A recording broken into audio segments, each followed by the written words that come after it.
It's the afternoon of September 25th, 2007. I'm Michael Aron of NJN News. We're going to continue our conversation with Harold Hodes this afternoon.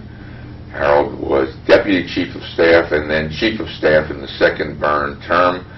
This was for the Rutgers project on the governor, the Brendan Byrne Archive. Harold, we ended our initial discussion with the victory in 1977. And you told us how you had actually been the guy who rode with Byrne during the latter months of that campaign, and you were in charge of the schedule during the campaign. And you were a young guy, still saying yes, sir, all the time to the governor. Still do. What do you recall happening right after the election? The first day after the election, the governor picked up the phone and called certain members of, supposedly in the departments that he was not fond of, that had decided to go astray, so to speak, in the election, and fired him.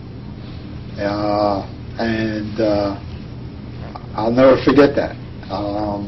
He just told them to pack up their bags and they're out. Was he mean about it? No. So Brendan Byrne can't be mean. He was probably hurt of what they did, and he wouldn't tolerate it. These were people who ran against him in the primary? Not so much ran against him, but worked against him in the primary and worked against him in the general election. More so on the labor side, because I don't believe we had AFL-CIO because of Tox Dam and some other things, Charlie Marciano's people in the Department of Labor. So that was to set the tone a little bit for what the second administration is going to be about, and he did it. Was he angry personally at these people? No, he was, as I said before, I believe he was hurt, and he took matters in his own hands with certain individuals and called them and told them, this is the governor, and you need to pack up. Was that uncharacteristic of him? Sure it was, yes. I believe it was. I mean, you get to know the governor under trying circumstances when you're in the middle of a campaign, as you know. You get to see all sides. But I think he wanted to do this, and he did it. And that's Brendan Byrne. At what point were you told what your role would be in a second term? Actually, the governor did something that I did not know about. The governor picked up the phone during the transition period and called Ken Gibson, who was my former employee, or my present employee. And you were on loan? I was on loan from the Gibson administration, and Gibson, he asked Gibson if I would be interested in the job in the State House and on staff, and Gibson said, I don't think so. And for a period of time, that was my communication with the governor. And then later on, I got a call. I was up for a position, and John Degnan was the person who was in the counsel's office and was going to be the next Attorney General. He paid. We had lunch over it, and he said the governor's decided to go with Bob Mulcahy. And I said, fine, that's a great choice, and let it be. And then later on, Bob Mulcahy called me along with the governor and asked me would I be interested in coming on board as Deputy Chief of Staff. One deputy, or there were going to be more than one? There was going to be one. And I decided to do that, and it was the right choice to make. And, why?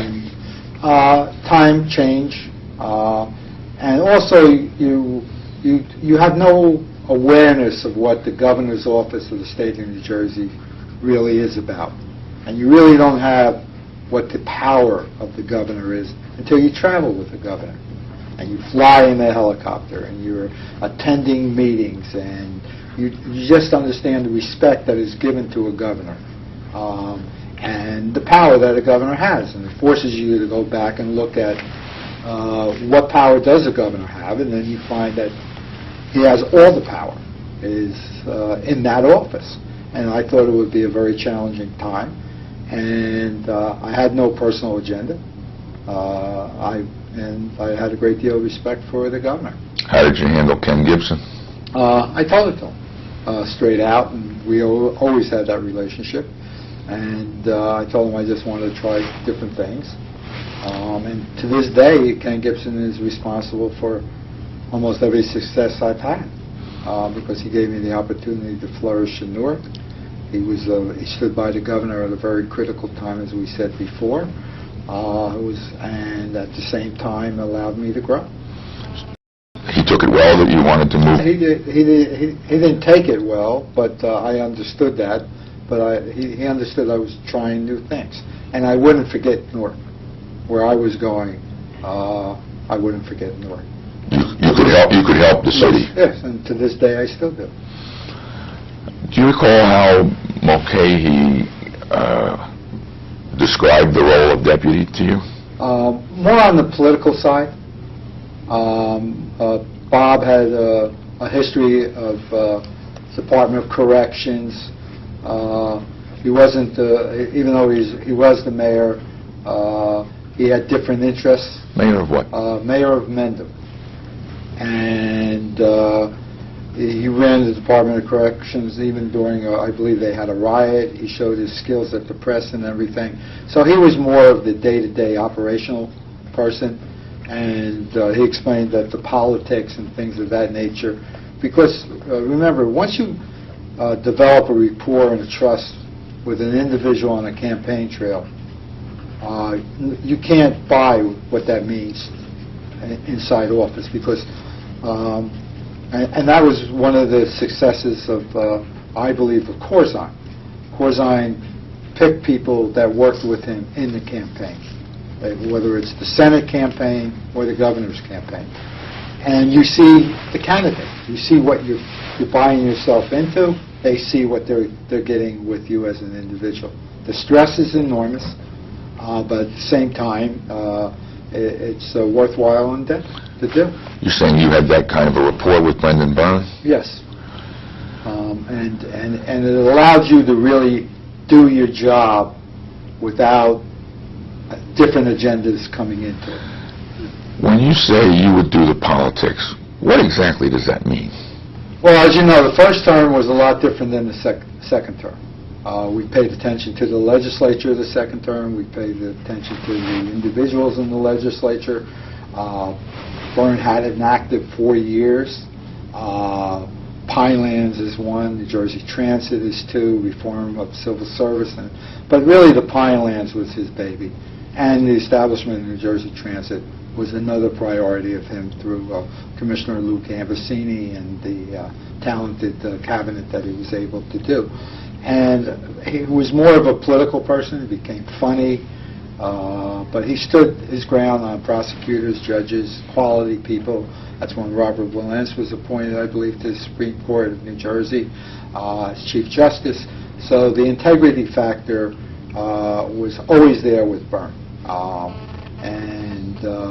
And it was a different political atmosphere. He traveled more, but at the same time he allowed the staff to work and get the job done. Traveled out of state more? Out of state, whatever, yes.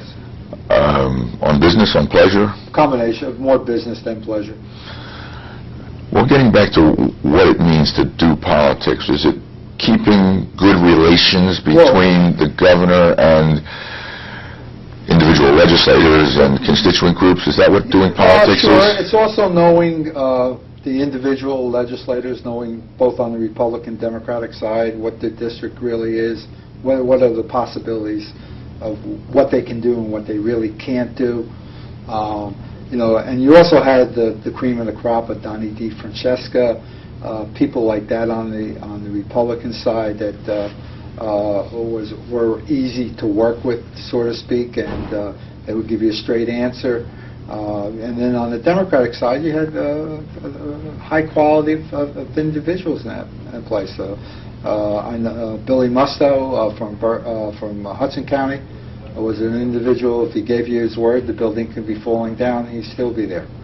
The loyalty factor, Marty Greenberg, people like that. So and to show respect back to them and understand their needs, and their needs are either appointments or consideration. But I think the needs are also showing the respect. You can always say yes or no, but it's how you say it and what happens at the end of the day. Interesting that you would single out Billy Musto, who eventually went to prison. That's correct. And in today's climate, one might not single him out first on a list of people whose words you could count on, but this was a different time? Different time, different place, and different individual.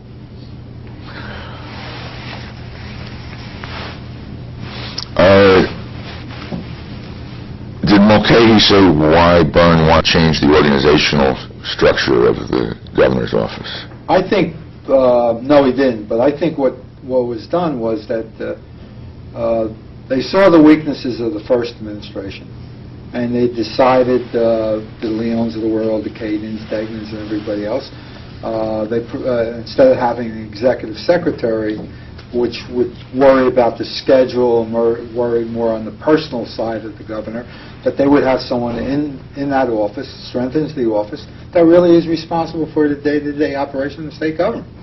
And there was no ands, ifs, or buts. And it worked.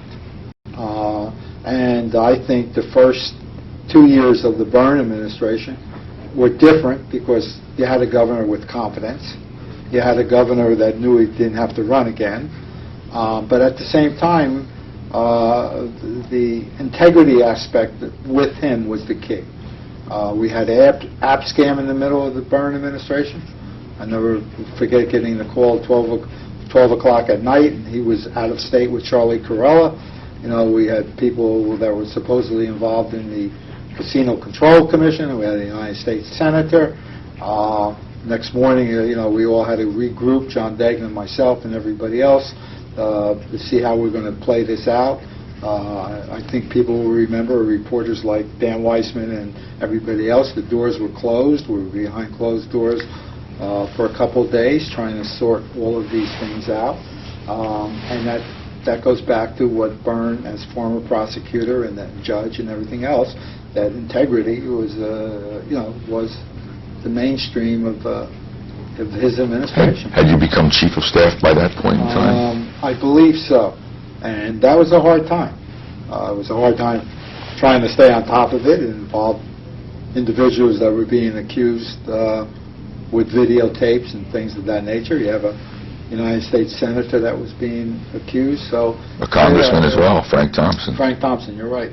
And so you had a lot of different dynamics going on. And this occurred, if I'm correct, in Atlantic City. You had the casinos. So you had a lot of investments that Byrne brought to the state in jeopardy, so to speak. Was the administration touched by Abscam? Not at all, but the perception was it was in Atlantic City. It's politics, and Byrne just was going to be very forceful on that, and he was going to take the necessary steps, whether it be the Casino Control Commission or other authorities down there to do what he thought was right. What did he do to respond to Abscam? Do you recall? I think we revised the Casino Control Commission to full-time, not part-time. There were a couple other ideas that were done. And he had a hands-on to this. This was hands-on. Degnan, everybody else. Did you ever have a discussion with the governor over what your role would be, or was it just kind of intuitively understood? It was just intuitively understood. No, I don't recall. Right. No. It was up to Mulcahy and I. We sat down and divided up the office and the legislature and things of that nature. And everything was brought to Bob at that time. And then we just moved from when he went up to the Meadowlands to the transition of very easy, without fanfare. He went up to become the head of the Sports Authority. Exactly right. You were promoted to chief of staff. And that decision the governor made that decision in 24 hours. Other than words, what was the difference between chief of staff and executive secretary? I think you had a lot more authority. The cabinet understood it. The legislature understood it. The buck stops here, sort of, which gave us enormous power. We were allowed to speak for the governor. That's a very important thing, that they knew that if we said no or yes, that's what the governor wants. Sometimes in an administration or a new administration, it takes a little time to establish that. Second term, it did. People like myself were on the campaign trail. We made the transition from the campaign to the State House. They also knew that you're the governor's choice for this. I mean, so therefore you don't abuse that power. You use it to your advantage. At the same time, you were having success in the legislature and things were getting done. That showed the power of the office, but it also showed the power of Byrne. The chief of staff to a New Jersey governor is, in essence, a deputy governor, would you say? I would say it's more of a lieutenant governor. You had the Port Authority that had to be watched very carefully in New Jersey to make sure you got the fair share. I remember flying over with Byrne to the Twin Towers when the Twin Towers were being built, and making a tour and listening to people talk about that Battery Park and all these other entities will never take off. So that was a great investment. It's just an interesting experience that we were riding the elevator up to the windows of the world at that time. That wasn't finished yet, but Byrne had the fortitude to stay with the Twin Towers and get it done. The same thing that he had with the Meadowlands. The Meadowlands was going to expand. Cahill's idea, Byrne's insistence that it gets done, monitors it very closely. We even named an arena after him. Didn't last very long. Lasted long, a little long enough. We could be back up. You never can tell. Lasted a decade. Yes. A little more. Till Christie Whitman punished the governor by taking his name off. Right. Because of. I still have the letters in the garage in case you want to go back and put them back. What was your typical day like in the governor's office? The day was like you get in around 8 or 9 o'clock, and you do the normal staff meetings. And if it's a legislative day, you have no calendar because you want to go to the legislature. I had a uniqueness that I spent an enormous amount of time in the legislature, cajoling and talking to people. And sometimes, God love him, Joe Merlino used to throw me out of the Senate and told me I don't run the Senate. But that was my days. I mean, my days were long. They were hard. My family made a great deal of sacrifices. You didn't have the modern technology that you have today between Blueberries and Blackberries and computers and everything else. And you still had the responsibility of running the state. So Bob and I were able to share in that, and then later on, I had Paul Bograd, I had Tim Cardin, people like that were committed. The one thing that was unique about, and I said this before, about the Byrne administration, is you had top-notch people working because they wanted to work, and they had no agenda except to make the state better. But there was a degree, and I still think it exists today, of loyalty to Brendan Byrne. Brendan Byrne, I believe, is one of the few governors that can call a meeting and everybody would show up, or at least really make an attempt to show up. Back then or today? Today. And when you see that today, magnify that 10 times over then. And you had it in, as I said before, you had it in the campaign and you had it in government. You're saying that the Byrne cohort, in essence, yes, will all show up at House Cabin or wherever. Cabin or wherever it is. If the governor says, let's get together next month. Exactly. Right. Because he's the governor. And you also said in our first interview, and I was struck by it in rereading it this morning, that loyalty is really more important than brains. Yes. Brains, a lot of guys have brains, right? Loyalty's a harder commodity to come by? Right. That brains comes later, loyalty comes first. And I think that would signify the leadership that Byrne was able to provide, and signifies the caliber of people, the way you look around now, that really wanted to serve in government. It was the right atmosphere. You don't have that today, unfortunately. A lot of people shy away from doing things that they really want to do. I'm sorry, what don't you have today that you had? You don't have the same type of enthusiasm that you had of people going into government as you had then. Why? I just think it's the press. It's a different type of atmosphere politically. You don't have the Republicans and the Democrats used to go to the watering holes, Lorenzo, places like that, cajole, get things done. Everybody kept their word. It was just a different degree of integrity. Even though you had scandal around you at times, people didn't jump in a car to go home right away or back to the legislative offices. Trenton was a meeting place.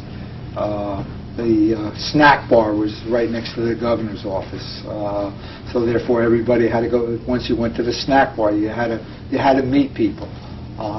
You don't have that today, and I think that's what's sad about the atmosphere that's created, and a lot of us are in this atmosphere, but you don't have it. Is it that the stakes are higher today, that a legislative seat means more, and so it's harder fought, and the two parties can't break bread together anymore? What is it? Steve Persky, who was a former senator, judge, chief of staff, responsible for casino gambling along with Byrne in Atlantic County, told me that once the campaigns started to attack the personalities of the candidates, that's when the separation started, and he saw it. Therefore, if you attack my family, you attack me, in commercials or whatever you're doing, you take it to a different level. Once you took it to that level, you couldn't regroup with the same people that you were there before. So it's a combination of everything. But that's unfortunate, because the people that served in the Cahill administration, even the Kane administration, we all got along. I mean, to this day, Byrne and Kane are an item in more ways than one. But they write a column, they have a great deal of respect for each other, and really Kane carried on, in some ways, the tradition of Byrne with the courts, with the environment, they work together. Close election, but at the same time, they're still friends today. You don't see that today, and a lot of that is due to the personalities, number one, or the attacks, the personal attacks, especially if you have younger members of the family, the wife. In other words, they see a husband being torn up by political commercials. That's very hard to take. So the tone that is set on the political commercials nowadays is negative, but people like negative, even though they'll tell you they don't. And people don't forget. So it's hard to have that camaraderie, and that's an unfortunate thing. We didn't have that. We had the Batemans, Barry Parker. Those are people will know what we're talking about, but people those are two Republican leaders from the 70s. Right. From this, had integrity, kept their word. So that's what's missing in the atmosphere today.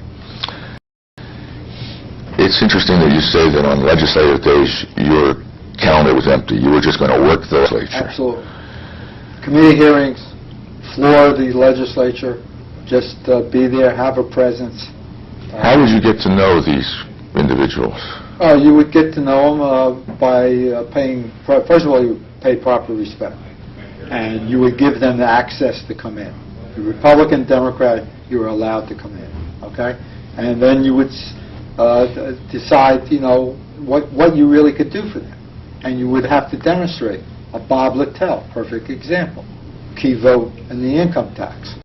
Always had access with Brendan Byrne, number one, but also had access into our office. Patronage was a part of of those days. Jobs at the Department of Transportation, things of that nature, and show them the proper respect. And you'd be surprised how that goes a very long way even today. They like to see the decision makers talking to them and asking them, not only asking them for things, but also understanding where they're. I remember making a phone call to the late Dean Gallo, who was the minority leader of the Republican in the Senate. And he only asked Brendan Byrne for one thing: someone to be appointed, I think it was to the Planning Commission. And I had the opportunity to call him. He couldn't believe it, that this was done. There were other judges that got made that you would call the Senate, the Republican senators, and say, I just want you to know that the governor's going to put this nomination and release the press release in a half hour. So go deliver the good news to someone like that. All those things work. It's just the power of the office. Would they come to you, or would you conduct these conversations in the middle of sessions and committee It would hearings? be a combination of all three. Or in the halls of the In the State halls, House? yeah. I hung in the halls. I like... You still do, by the way. that's unfortunate. But, chaos. I like... John Farmer told it best. He was the press secretary to the governor, and now he's the national correspondent for the Ledger traveling in the United States. He said he likes chaos, but he likes controlled chaos, which is true. But I just think it's the dialogue back and forth, and it was just an interesting time. And I learned that dealing with the City Council of Newark in those days with Gibson, learned that traveling the country with Gibson because he was one of the top leaders of the U.S. Conference of Mayors, and we traveled the world, actually. But those are the experiences. Let me ask you about some of the legislative personalities of Sure. that time. Just give us your impressions of, let's start with Merlino, Joe Merlino. Hot-tempered, emotional, great guy. Cared. Chris Jackman, The best. how so? Because Chris Jackman is speaker, lively, just keeps his word. Tries to get out of it now and then, but always loved Brendan Byrne. Matty Feldman. The best, also. Just a really top guy. Education was his field, was his priority. It was a pleasure to work with. Tom Keane. I didn't really know Kane that well, to be honest. He was out of the legislature by the time you got there. Yes, yeah. But the Charlie Yateses of the world, Steve Persky's of the world, those people were in a class by themselves. Still is, Steve Persky. Yates was a Republican. A Democrat. Oh, he was a Democrat. Yeah, from the South. From Burlington County, yes. Okay. Yes, yeah. Then on the other assembly side, you had Doc Verlaine. A Republican. Republican. Carrie Edwards, Republican. Go back to the open primary days when Byrne and Bradley were going to make a major announcement that they were going to go for an open primary next time around in the governor's race. Few people forget about this, and Kane was in a very close race. He was announced candidate against the former mayor of Patterson, Pat Kramer, who was the DCA commissioner under Cahill. And I think Kramer had 19 out of the 21 county chairman for him until the day Byrne signed the law that opened the primaries. And I still believe that to this day that Byrne did that because he believed in the candidacy of Tom Kean. Now, we had a candidate, John Degnan, that Byrne also believed in, but I just think moving the state forward in a progressive way was Byrne's way of doing it. Bradley... Wow. Oh, yeah. And Kean, I believe to this day, never forgot that. No wonder they're an item today. Yes, exactly. It's a good point. Was anybody on the Democratic side, Florio or Degnan, upset at a move like that? I viewed the move more positive for John, because you didn't have to go out and get county chairman than for Florio, because Florio had the South locked up in part of the North. And what is the status today? I mean, there are lines in There were lines in all today. places, yes. So that was just a one-shot It was, open primary? No, it was for a couple of years until it was challenged in court. Well, they always had the threat of challenging it. And I think Tom Giblin, the state chairman, I think he challenged that, I'm not sure, which had an effect on the Murphy-McGreevy race. Murphy-McGreevy Andrews in '97, that primary, that McGreevy won. Right. Can you imagine if that was an open primary where Michael would be with his soccer commercial today? And who knows where McGreevy would be today. Exactly. You say that the Pinelands and New Jersey Transit were the top achievements of the second term? I would say the top achievement for Byrne, the emotionalism attached to, was the Pinelands. New Jersey was very important. The Transportation Corporation was very important to people like Gambasini, who had the wisdom and the brightness to devise that. That only passed by one vote. Really? Yes. Because remember, at that time, we were taking over public service, the pensions in public service. Public service was a bus company. Exactly. So therefore, we had the union. The same public service that is the electric company? Yes. Yes. They had bus lines. They had the bus lines and the trolleys. And we also had a contingency of private operators in Hudson County that did not want to be taken over by the state of New Jersey. But that's, but we got it done. Gambasini never left the floor, and we worked for it. But the Pinelands is a uniqueness. How did that come about, that we're preserving 1 million acres? It came about by the governor and John McPhee. And the governor, John McPhee, wrote a book on the Pinelands. And Byrne and he were friends from Princeton. And I believe, and someone may correct it, is that Byrne made the challenge that he will protect the Pinelands. So he got through the first term and didn't, and then he had a second term, freer. Right. And what did he do? He signed an executive order that froze the Pinelands, froze the land in the Pinelands. Then Senator Pat Dodd, senator from Essex County, took on the responsibility of handling the Pinelands legislation in the Senate, and did masterful hearings all over the state, sought everyone's input. And he, and I believe it was Dan O'Hearn, who is chief counsel to the governor now, really sat down and crafted the Pinelands proposal. And then you had it passed the Senate over the objections of a lot of people that were more interested in not preserving so much, but construction of housing in South Jersey, and actually, in South Jersey. And then that type of legislation went to the Assembly. And we were in trouble in the Assembly because Don Stewart, former Assemblyman, was the head of the Agricultural Committee in the Assembly. Don Stewart, who's a lobbyist today? Today was an Assemblyman from South Jersey, and very vocal and very anti-Pinelands. And Republican? Democrat.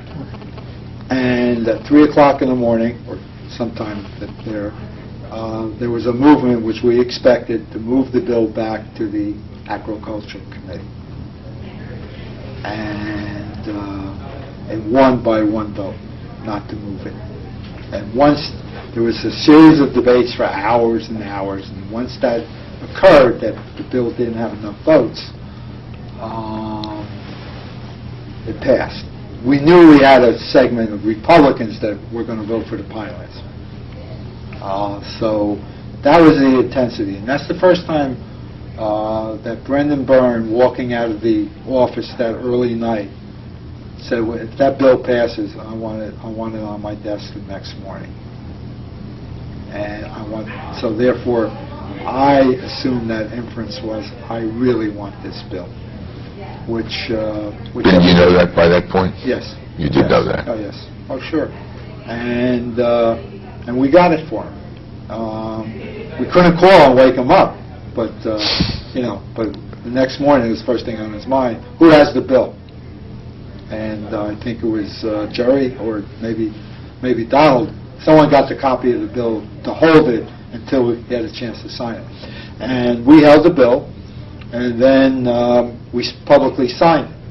And That next day? No, I think a week or two after.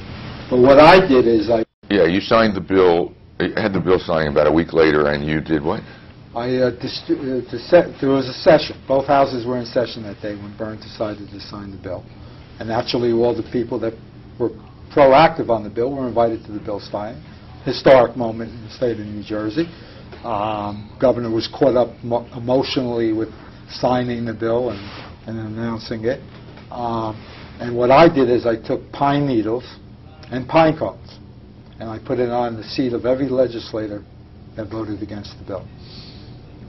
And that was just a way of saying, hey guys and ladies, we fought on this, it's over, we have a lot of other things to do.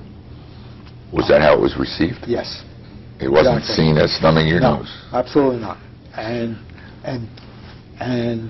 everybody understood. I mean, there's 1,001 stories I could tell you today that happened with the Pinelands. Everybody had their own Pinelands map. Every senator or assembly person from the South. A different map? A different map. Take this out, take this, put this in, sections of split towns up. It was all based upon possibly, now you look at it, where construction might be occurring or could occur in different developments throughout the Pinelands area.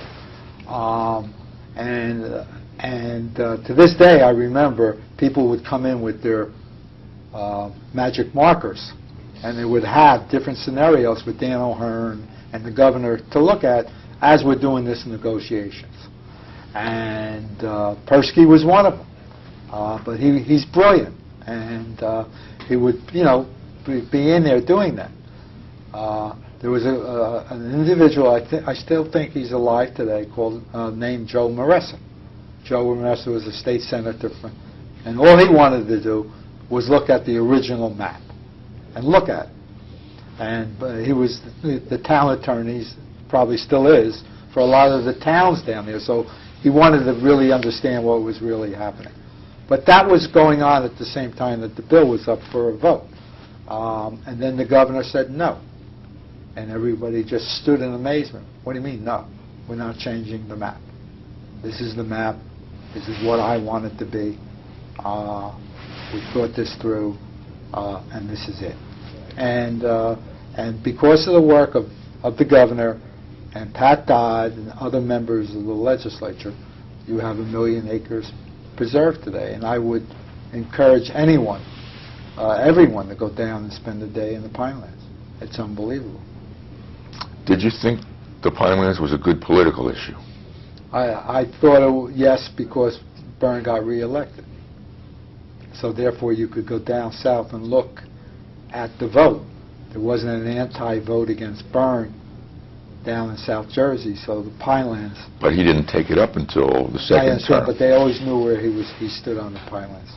He never, but the politics, people love the Pinelands, and they understand it. And look how far ahead it is today on the development side, and you still have the pristine waters, you still have everything down there.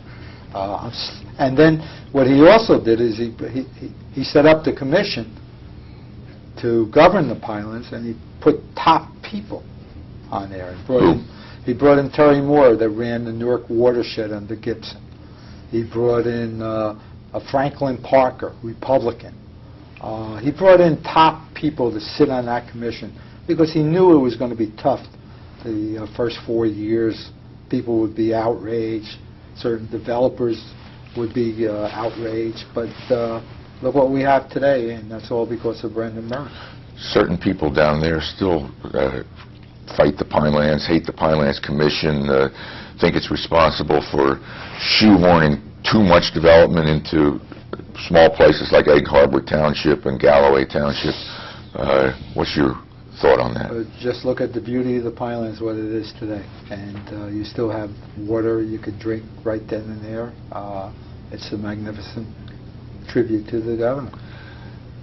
There then came a federal Pinelands Act, did there not? Right. There was people. We worked very closely with Congressman Joe Minish, and Joe Minish was the congressman in the district in West Orange, and he and Byrne were very, very close. And we were able to obtain through Tip O'Neill and personal relationships of everybody the federal Pinelands. Do you know what the federal designation did that the state preservation didn't accomplish? Substance is not one of my assets. Just get it done? Just get it done. I leave that up to other people like Linky and everybody else.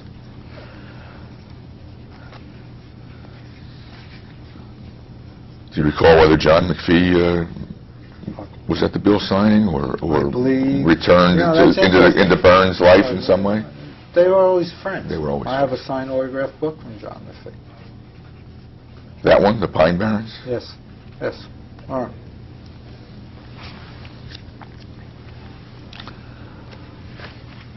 Any other federal issues that you recall having to honcho back in those days? No, we had an individual, Marilyn Berry Thompson, that ran the governor's Washington office. That was basically the link to the feds. And I really don't remember anything like that. I'm sure I'm missing something, but... Jimmy Carter was president during the second term. And Byrne was very close to Carter. And I don't know what other issues he had. Did they play tennis together at some point? Everybody played tennis with Brendan Byrne, especially on Fridays. You can run. That's where he was at his best, because he would play tennis, have a meeting, go back and play tennis. Pete Carrill would be there with the cigar in the mouth playing. Pete Carrill, the Princeton basketball coach. Right. And now with the Sonics, I think. Yeah, right. But that was the entertainment spot, and you would get more done up there. He knew how to take advantage of having you at his house.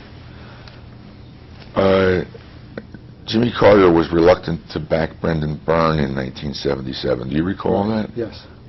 What was that about? I really didn't get involved in that at that time. But Jimmy Carter, after Brendan Byrne won, came back to the house, had dinner with him and everything else. So they patched it up. They patched up whatever was there.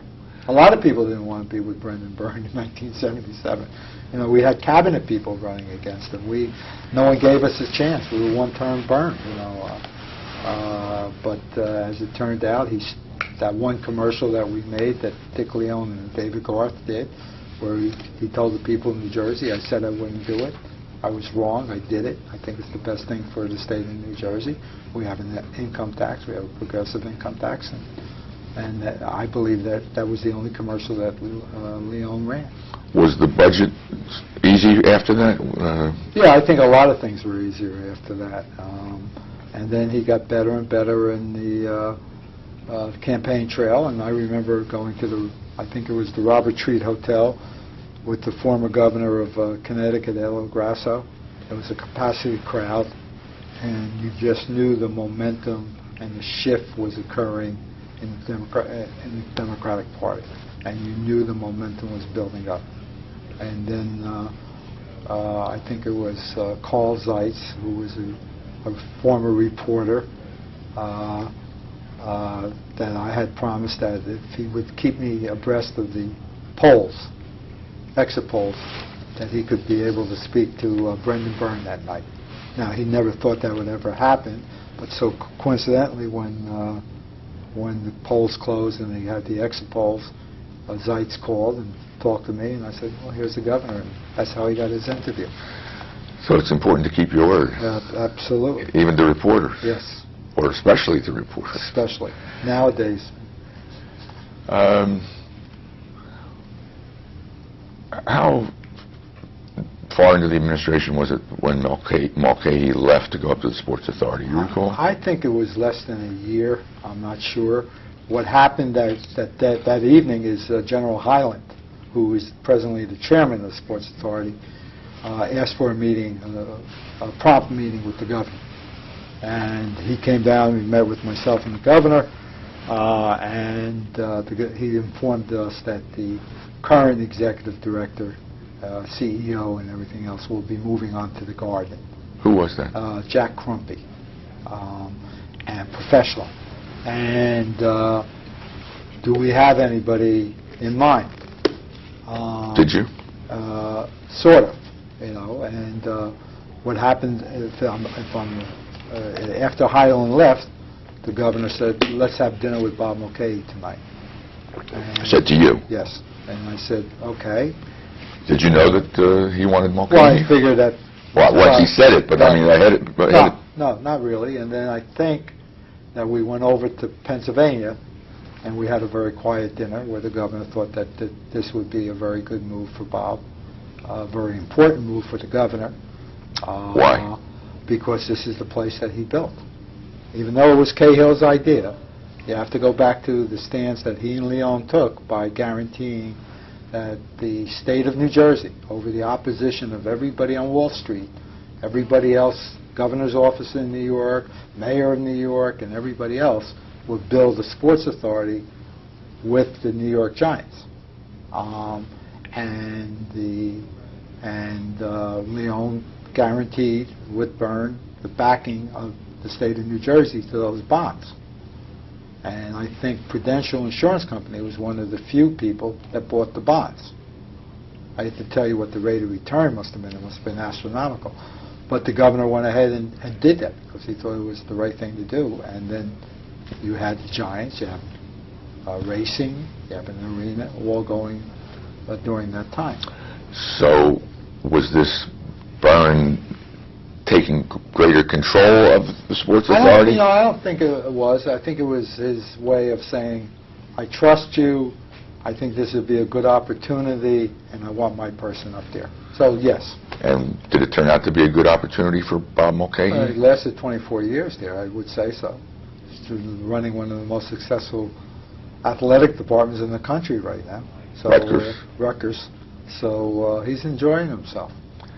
And the women's basketball team is going to be picked the top 3 too also. So, are they? Yeah.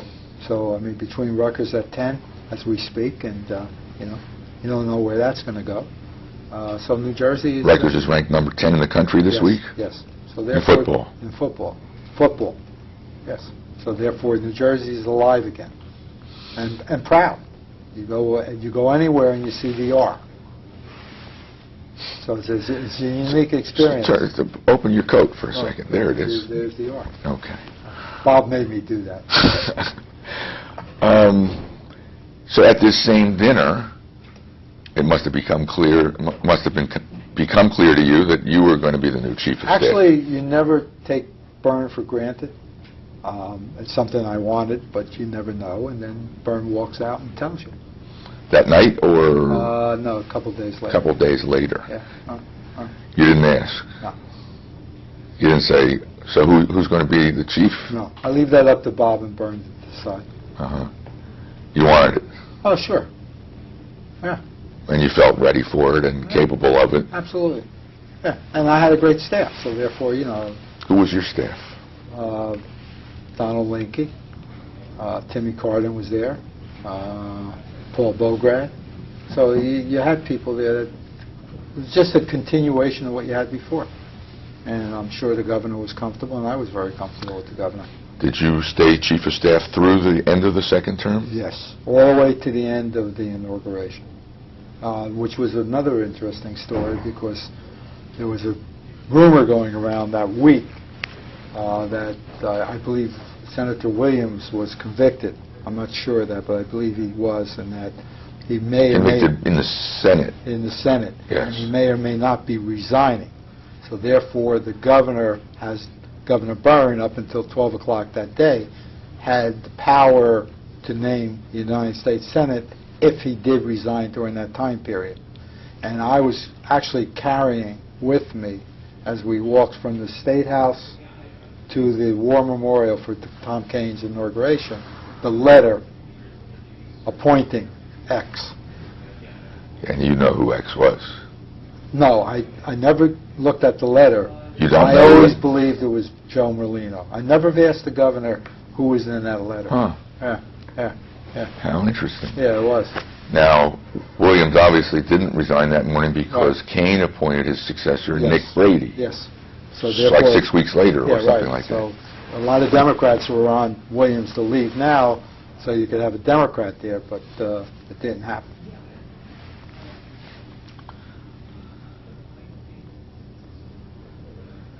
How did your role as chief differ at all from that of Mulcahy? I was more, power was more consolidated with me. I did more of the political side, let the substance deal with the policy, people deal with policy. I think they're always interchangeable, policy and politics. You can't do one without the other. But I was more the dubbed as the enforcer type by one paper. Were you an enforcer? I don't know if I was an enforcer. I certainly wanted the governor's programs to succeed and would do Were you everything. tough? Yes. But tough in a nice way. And I think that's important to have. You don't abuse your power. You use it to your advantage.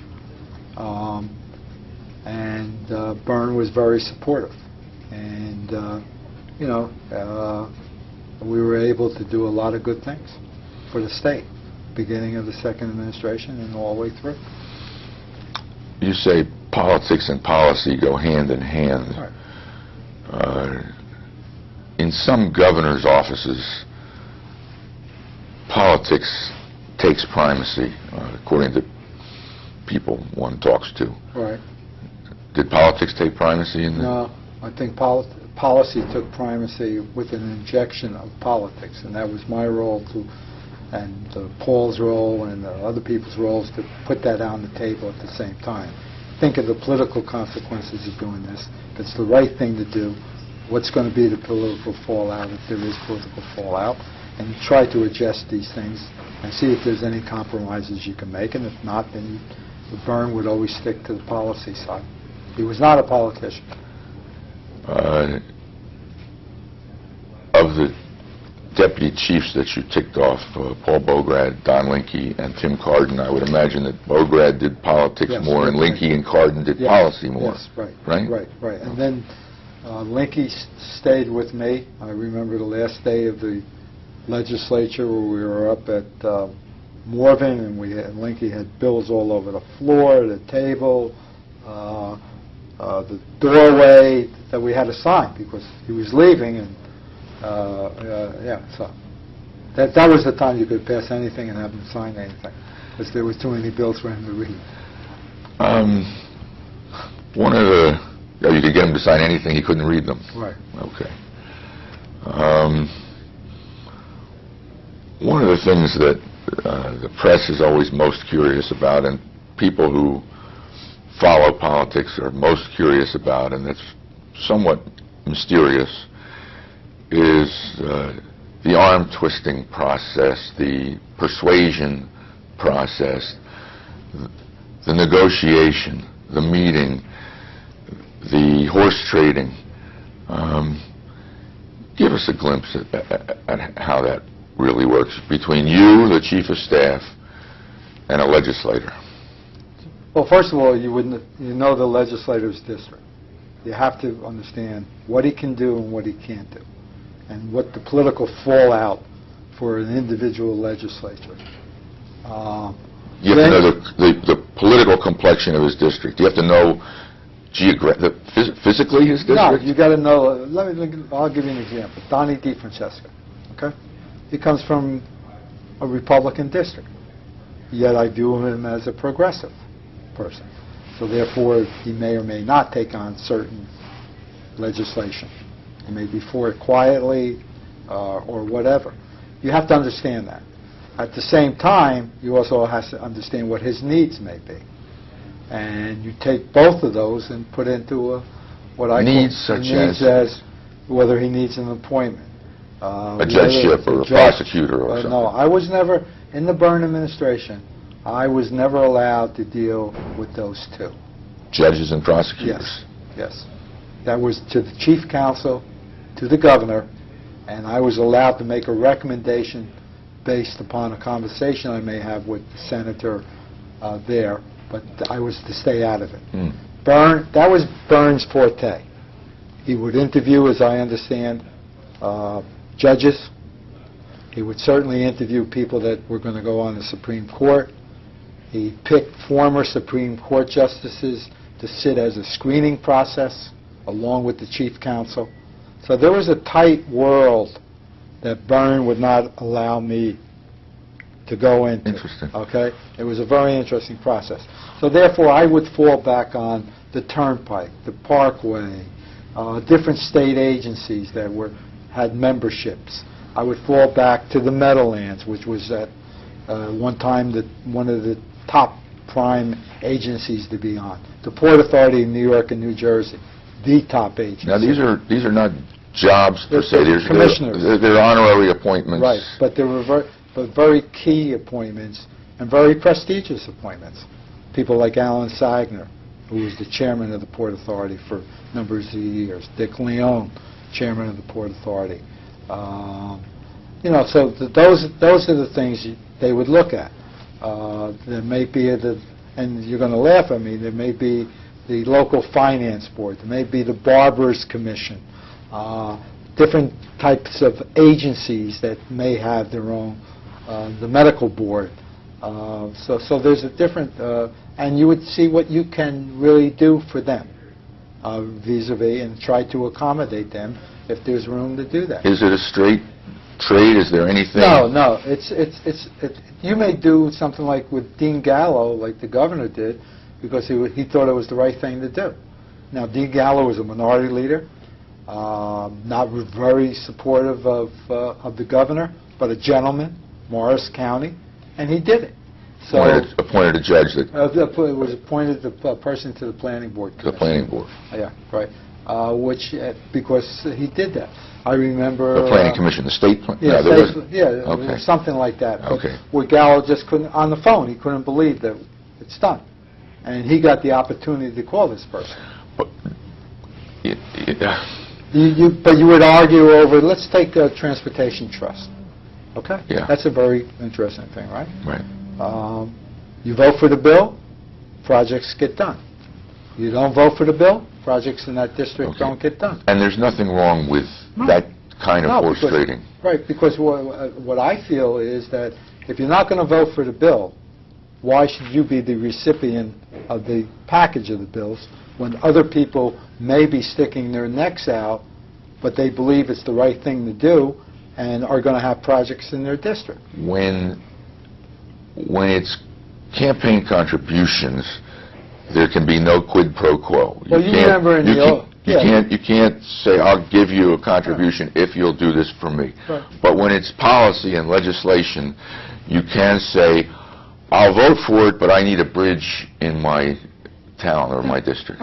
And that's kosher. Yeah, okay. I think it is. Okay. And then what they'll come back and do, like they did the last time in the Kane administration, they listed all the projects in the legislation because no one trusted the people that they would keep the projects in. So Walter Rand, God love him, was the chairman of the Transportation Committee.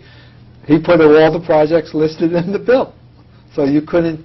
Did that stay? Do they do that today? I don't think so. But if you have to come back and reauthorize the transportation fund this year, I would think that could be an item that some of the legislators will look at to make sure that the money's not taken out and gone somewhere else. You've told us about Dean Gallo. Right. Give us another memory of getting a legislator to join a bill. Or DeFrancesco, you mentioned also. Right. But give us what else do you remember about cajoling somebody? You would always try to cajole in that legislature Doc Verlaine. He was a Republican. Monmouth County, very close to Kane. And you would try to build up a lot of rapport with him. I'll give you another story. Brendan Byrne got on the phone. We'll go back to the open primary for a minute, and because you just reminded me of something. And he called the governor, called Kane, and said, "Well, Tom, I'm thinking about doing this open primary bill, and what are your thoughts on it?" And Kane said, "I have to get back to you." And a couple minutes, not derogatory or anything, just, I have to get back to you. Who called Kane? Byrne did. Right. Okay. And Kane understood it, and he said, "Well, we're going to put this in the legislature. We'd like to have some support." And Kane said, "He'll get back to you." Within 5 minutes, Carrie Edwards, Doc Verlaine, and a couple more assembly people and senators were in the office saying, "Where do we sign?" Okay, because they understood that Byrne was calling Kane to say, if 19 county chairmen are for you and this eliminates it, I need some support and I need some help to make it a bipartisan approach. Carrie Edwards, to this day, we remember this about that day coming in, because he was very close to Kane. He ended up as chief counsel, attorney general, and everything. So those are the items that you could do, things like that. Remember, politics and political contributions were not really the height of the story back then. I mean, I remember, we used to call, and Byrne remembers in 1977, Alan Sagner was the finance chairman, you would call a meeting of before people. So I don't think we had a problem in that era. I don't think Kane had a thing. So it's cajoling. It's knowing how to use your power, not abuse your power, and know your legislator. And did you know all the legislators? Yes. All of them? Yeah. That was your job? Some you wanted to know, and some you were friendly with, and some you just bypassed. You've talked to us about the camaraderie of that time. How about the quality of the legislators then and now? Well, the quality differs because you didn't have someone that was a mayor plus a senator. I'm going back. But then you had Eric Ketty, who was the mayor of Camden, and he was a senator. Then later on you had John G. Gente. But you had people that were more Bill Hamilton, people like that. Do you think that it was a higher caliber public servant than today? Yes. Yeah. And why do you think that might be? I think a lot of people nowadays don't want to get into the public scrutiny of everything.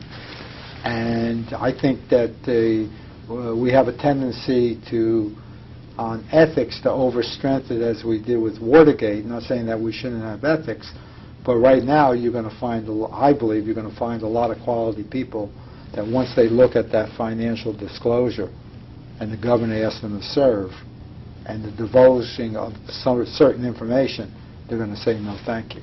And not that they don't want to serve, they just don't want to subject themselves and the family to this type of scrutiny. You think we've gone overboard in that area? I think we have. There are interpretations that are coming out now that make no logical sense whatsoever. Let me ask you about the cabinet in the second term. Let me ask you for your quick recollections of, start with John Degnan. The best. Smart, brilliant, owes it all to Gene Byrne. Gene Byrne came out and endorsed him right away. And people were probably coming in saying he's too young, he can't do this, and everything, can't get the job done, and the governor stuck with him. Remember, John Degnan was the only person that told the governor to run. In 77? Yes, against all advisors. And he came out of West Orange, and, he's... How did Gene Byrne promote John Degnan? Gene Byrne had her own way of saying that she thought this is a good choice for Attorney General? Yes. Yes, and was in his corner. Lou Gambasini. One of the brightest minds that I've ever met. Went on to run SEPTA in Pennsylvania. Just a first-class guy. Political guy? No. Policy guy? Yes. Transportation expert? Absolutely. All over the country. And well respected. Anne Klein?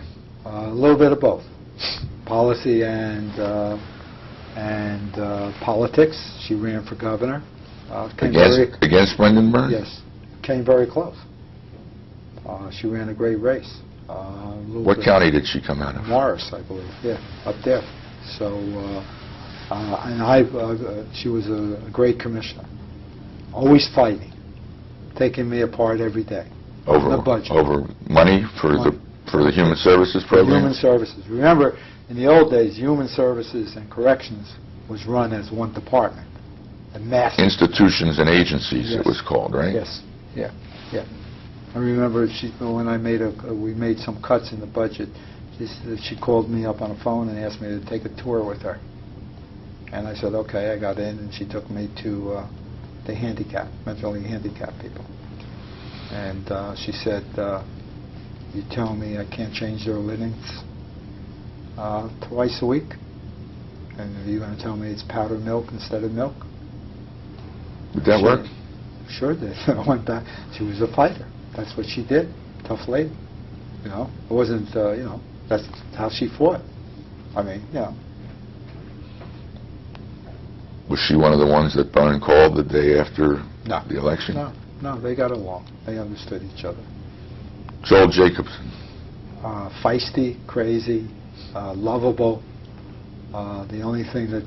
he was Energy the Energy Commissioner, and then the governor told him to move to Ocean County, and he did, and became Casino Control Commission. The only thing that Tom Kane asked Byrne was that Joel doesn't become chairman. And there was a uniqueness of a transition period of time between Kane and Byrne, because they did like each other, they did trust each other. So when these appointments were opening up after the election, Byrne had a choice of filling them, naming people that would overstay the term years, and Nick Brady, myself, Brendan Byrne, and Tom Kane had a meeting, and Tom Kane came in with a couple of names that he would like to see appointed as soon as they can be.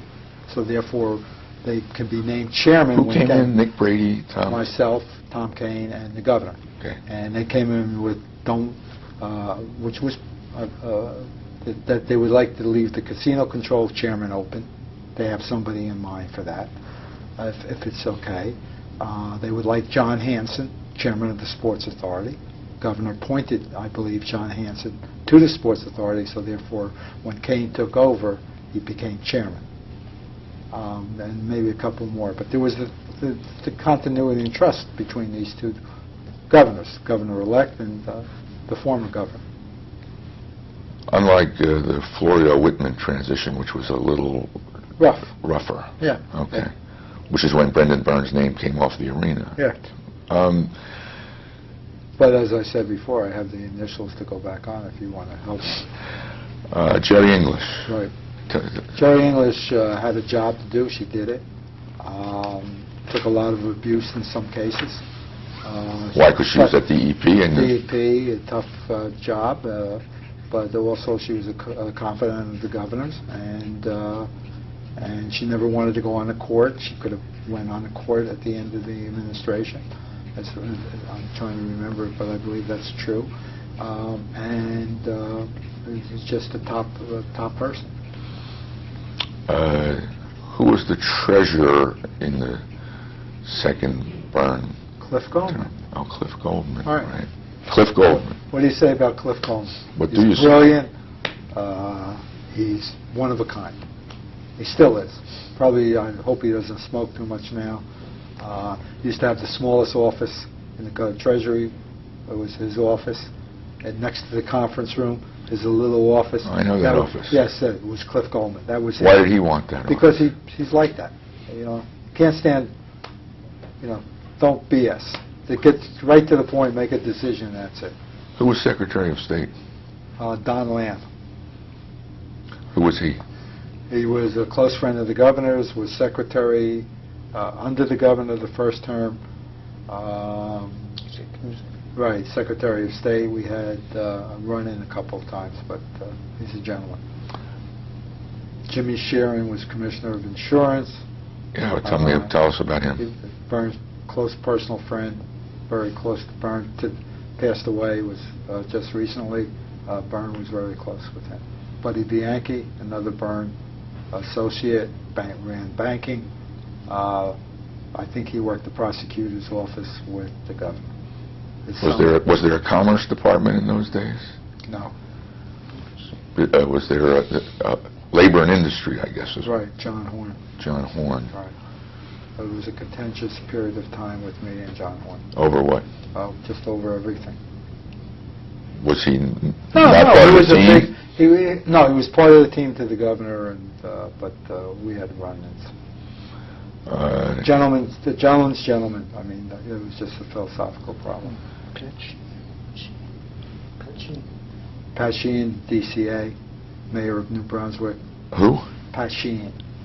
Pat Sheehan, right. Yeah, she's the mayor of former mayor of New Brunswick. Governor appointed her from, was it the Meadowlands Commission?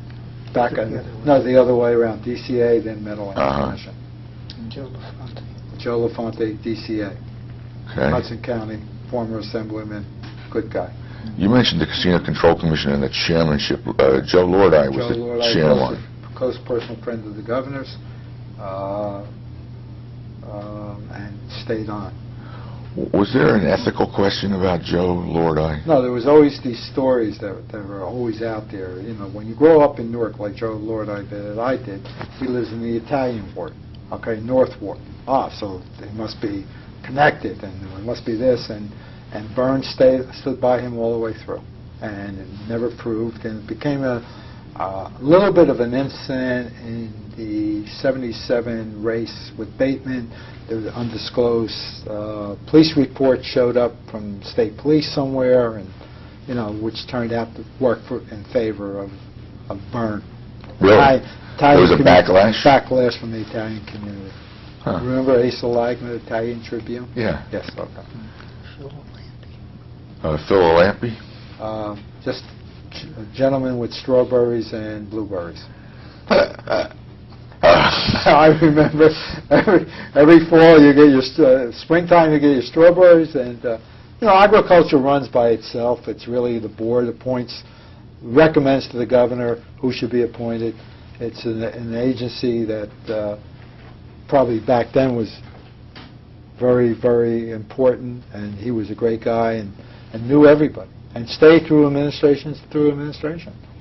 As more recent agriculture secretaries have. Too. Yes. Ralph Dungan. Higher education. Brilliant. Good guy. I liked him. Fred Burke. Fred Burke was the education commissioner? Commissioner, right. And then Ted Hollander came in, too, afterwards, after Burke. Stanley Van Ness? Unfortunately, he passed away just recently. No one better. Just was a fantastic individual. First public advocate? Yes. Byrne created the office of public advocate? Yes. And also Van Ness was counsel to the governor. To Hughes. To Governor Hughes? Yes. Yeah. A class act.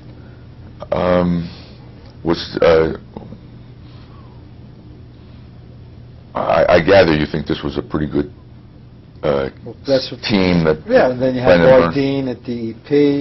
I'm sorry, who? David Bardeen at DEP. So you had a uniqueness. These are the key thing I was trying to say. These are individuals that would fight to get this job. They wanted it. They wanted to serve, and they wanted to make the sacrifice. Nowadays, you have an apprehension of people that want to go, that's just as talented, that have to make a choice whether they want to go into this atmosphere. And a lot of them don't because of the atmosphere. A class we taught at Eagleton last year where students, we try to get students motivated to understand what politics and campaigning is really all about, so therefore they can go back in and continue doing this. You find a lot of apprehension in the beginning, and you've been to class, and then as we generally bring in the quality of people that we have fortunate to bring in, they see a complete difference of what you can do in government if you want to choose to do it. And you'll see a turnaround from people in the classroom as the class progresses. And if you look around the State House today, there are a lot of people that are doing this. But there are also a lot of good people that aren't doing it. And that's the shame of it all. You think exposure of the sort that you give to students is I think the best way to yes. break down that concern? Yeah. Yeah. I remember one girl said that my father wants to know why I'm taking this class. He's a bunch of crooks. And she took the class and stayed with the class and said it was a great class. And she really learned the intricacies of what a campaign's really about. And you meet people and you have a different impression. And it's up to them to decide what to do. What was the press like when you were chief of staff? Hawkers, but a different type of hawkers. You had the great Ronnie Sullivan, Peter Yorkes, Danny Weissman, Harvey Fisher, who would sit in the car and trail Lou Caden for 2 weeks to see where he was really living. Okay, New York or Perth Amboy. Vince Cerati. I'm sure if Joe Sullivan. Joe Sullivan. I mean, those were great guys. Looked at things differently than reporters look at today.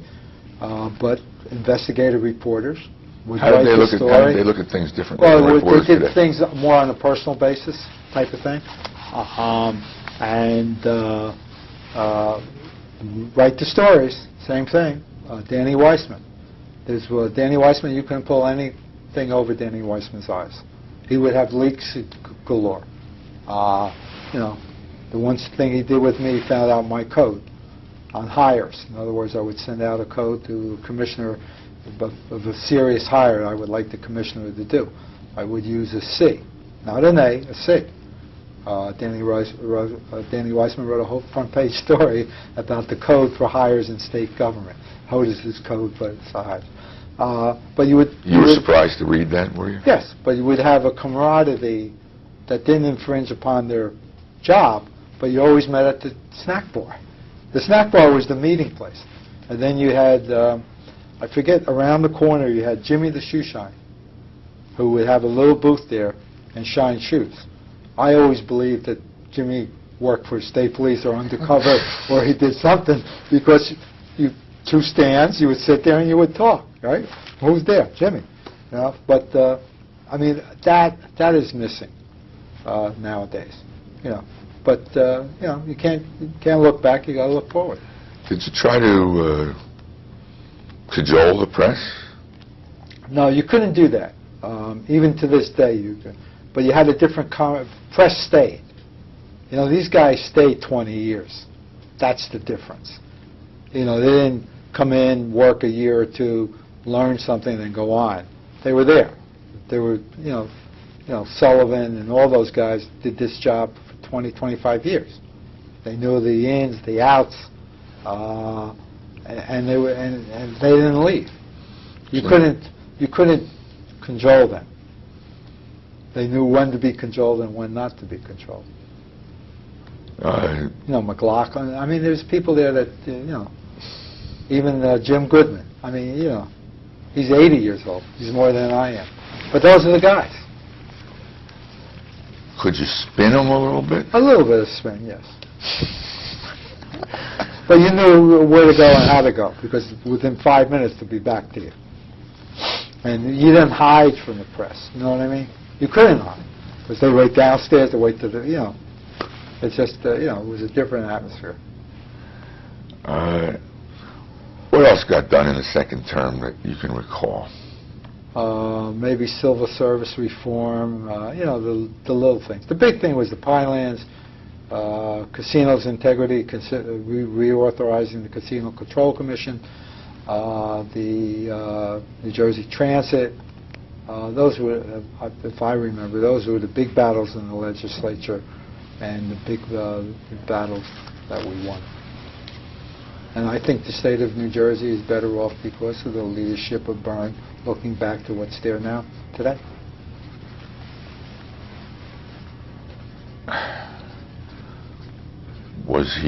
Did he have a larger impact than anyone since, or Well, I think you have a common. The thing you have with the governor is that he was out on the speaking trail, and he would capitalize the whole audience there.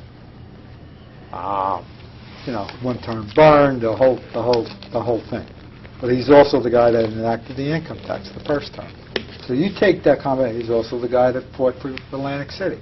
So you take all of those denominators and put them down on a piece of paper. I don't think anyone's beat him. And they're still alive today. Meadowlands going through revitalization. Atlantic City's booming, even with outside competition. Pinelands is thriving. New Jersey Transit just grows and grows and grows. So those were important steps that he took and had the foresight to do it, and the staff that he was able to compile. Has the role of the governor changed since then? I think the dynamics have changed because of the economic conditions, and there's different problems that are now cropping up that didn't crop up then. So you need different types of governors. John Corzine today is what New Jersey needs. Because it has fiscal background, it has fiscal problems, it needs to be straightened out, and I firmly believe that John Corzine is going to try to do the right thing. And we'll see what happens in the next 6 or 8 months. Is the legislature stronger or weaker or different? It's different. It has different leaders. I mean, and different uniqueness. Dick Cody has been the governor. Dick Cody is a power broker, well respected, well known throughout the state of New Jersey. Years ago, people that were said president weren't that well known because they never had the opportunity that Cody has had, and to utilize it. The Joe Roberts is, he's a leader. He's a powerful leader. Is he more powerful than the Speaker of the Assembly in the 1970s? Yes, because in the 1970s, the county chairmen were the power. In other words, in the old days, you went to the county chairman first, then you went to the legislatures. And you probably would be hollered at if you went to the legislators first before you went to the county chairmen. Because the county chairmen really ran, they were the political bosses. They controlled who was going to run, they controlled what was going to get done in the legislature, and you had to work with them. And those were the power bases you had to go back to. On the Democratic side, the only county that might be like that today is Bergen County. Yes. Right? Years ago, you had Harry Lerner at Essex, Dennis Carey at Essex, you had Fitzpatrick, you had Kinney and Hudson. Where was Fitzpatrick? Fitzpatrick was the mayor of Bayonne, and then later on became the chairman of the Turnpike Authority. But all of those power bases were in Hudson, Essex, not so much Bergen, but they were Middlesex, Willents. Yes. So those were, and they wouldn't hesitate to tell you you're out of line. Has the role of the Supreme Court changed since the 1970s? No, I think every governor has made a major effort to pick the right people to serve on the Supreme Court, and I think that started with the governor, Robert Willents. No one, including myself, knew about that appointment until almost the day before. The only way that some of us might have had an inkling is that if you went to the House, you would see Willents leaving. Morven, that house? Morven, yes. You would see him leaving. And you wouldn't pay any attention to it because, he was Robert Willents, right? And then the governor came out and announced that to the... So you don't think he vetted that with retired justices or the Bar Association? No, I would be very surprised if he did. And why did he have such confidence in Robert Willents? He just did whatever it was, And the family, from what I understand, didn't want him to take it because he was the mainstay of the firm. He was well respected on the outside. This was not a payoff to the father for support? No, none. That's what the father was. If I remember correctly, I believe the father was against it. Right. And this was just Brendan Byrne being Brendan Byrne. What does that mean? Independent, doing what he feels like doing, and on his own. Is he still like that today? Absolutely. Yes. Maybe a little more mellow.